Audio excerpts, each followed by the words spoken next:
Students, இன்றைக்கி நம்ம ஒரு புது லெசன் எடுக்க போகிறோம். அந்த லெசனில் ஃபஸ்ட்டு கொஸ்டின் என்ன வேணும்?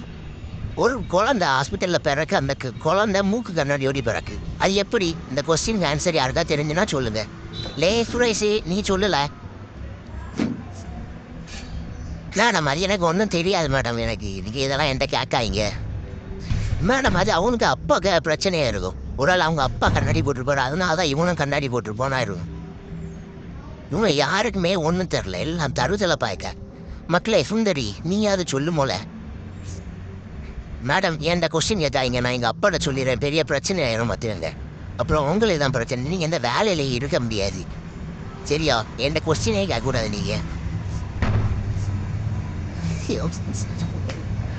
நீங்கள் யாருமே சொல்லண்டாண்டே, நானே சொல்லி தொலைக்கே. உங்கள்கிட்ட கொஸ்டின் கேட்ட ஏன் தப்பு தான். அது என்னன்னா, ஒரு குழந்தை பிறக்கணுறா, அது மூக்கு கண்ணு நாடியோட பிறந்து. இதுதான் இந்த கொஸ்டினுக்கு ஆன்சர். இதை கூட அவங்களால ஆன்சர் பண்ண முடியல. நீங்கள் எப்படி 2ஆம் கிளாஸ் பாஸ் ஆகி 3ஆம் கிளாஸ் போக போகிறீங்களோ தெரியல.